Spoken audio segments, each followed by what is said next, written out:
You had it. The job, the relationship, that rare stretch of good days. And then, quietly, without a word to anyone, you set fire to it.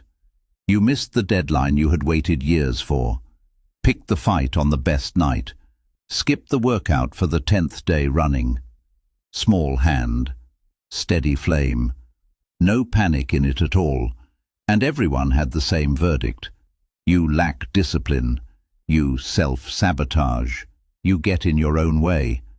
You have said it about yourself too, in that flat, disgusted voice we save for our worst habits. But what if none of that is true? What if the part of you burning it all down is the part that is trying to save you?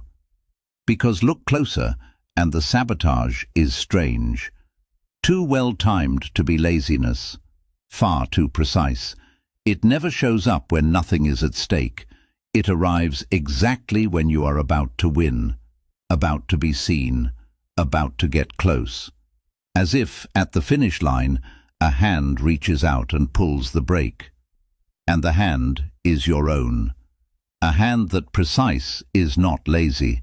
It has a reason. It always has a reason. So let us stop calling it a flaw and call it what it behaves like. A protector. Something in you standing at a door, refusing to let you through, because the last time you walked through, it hurt. Psychology has a colder name for one piece of this. Self-handicapping.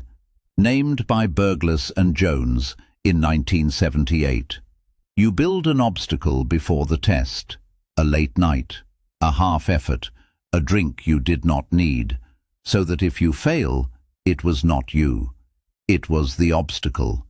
Because a failure you arranged on purpose never touches your worth. But a failure you gave everything to? That one tells you where your ceiling is. And that you cannot afford to hear. The oldest example in the research, the student who goes out drinking the night before the exam, fail, and it was the hangover. Pass, and he barely even tried. Either way, his real ability never steps into the courtroom. It is never the thing on trial. And notice exactly when the brake pulls hardest, when the stakes are highest, when the room expects you to win, when you are least sure you can. So the sabotage is not attacking your success.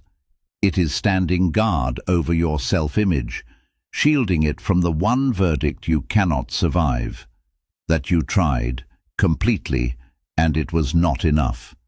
And do not comfort yourself that this is the psychology of the broken few. When researchers mapped these self-defeating patterns, they found them everywhere, in ordinary, healthy, functioning people. This is not a defect in the few. It is standard equipment in the many. In you. Take the most common face it wears. Procrastination. You have been told it is a time problem, a discipline problem, a flaw in your character. It is none of those. The research is quietly clear. Procrastination is an emotion problem. The task stirs something unpleasant. Anxiety, boredom, the small, cold fear that you are not good enough for it. And putting it off makes that feeling vanish. Instantly, cleanly, for now. So you are not really avoiding the work. You are avoiding the feeling the work switches on. The self of this moment buys the relief and mails the bill to the self of tomorrow, which is why willpower so rarely wins here. You cannot discipline your way out of a feeling you refuse to feel, and it runs in love too, where it is cruelest of all. Things get good. Someone sees you, stays, means it, and something in you begins to itch. You pick the fight. You hunt for the flaw.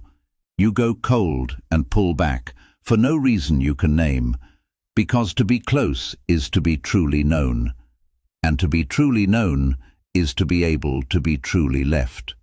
So the old wound would rather leave first. Break it yourself, and at least you were the one holding the hammer. Here the sabotage is a smoke alarm, screaming at the mere smell of warmth. It mistakes closeness for danger, because once, long ago, the two of them walked in through the same door. And underneath every version of it is a law older than reason. The known is safe, the unknown is deadly, even when the known is the thing that hurts. Your nervous system was never built to make you happy. It was built to keep you alive, and it does that the only way it trusts, by keeping you where you have already survived. So a familiar misery can feel safer than an unfamiliar joy. You will return, again and again, to the pain you understand, over the happiness you do not. Home is not where it is good. Home is where it is known. And some of these breaks were installed long ago by someone very small, in a situation you have long since outgrown. The child who learned that shining too brightly got you punished, or envied, or left completely alone. Who learned that wanting too much was unsafe, that to rise was to leave your own people behind. That child wrote a rule to stay safe. And the rule is still running today, on a map of a world that no longer exists. The saboteur is not working against you. It is guarding a smaller, younger you from a danger that is already gone. So here is the turn. The part you have been calling your enemy, the lazy one, the weak one, the self-destructive one, was never your enemy at all. It is a frightened protector, doing an old job, with hopelessly outdated information, trying to keep you safe from exposure, from loss, from a punishment that ended years ago. So hear this as clearly as I can say it. Self-sabotage is not the absence of self-love.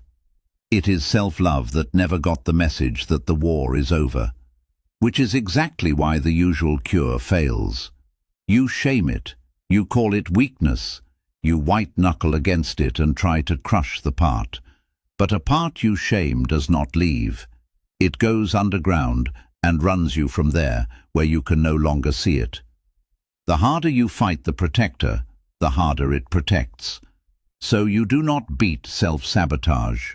You retire it, gently, not with more force, with curiosity.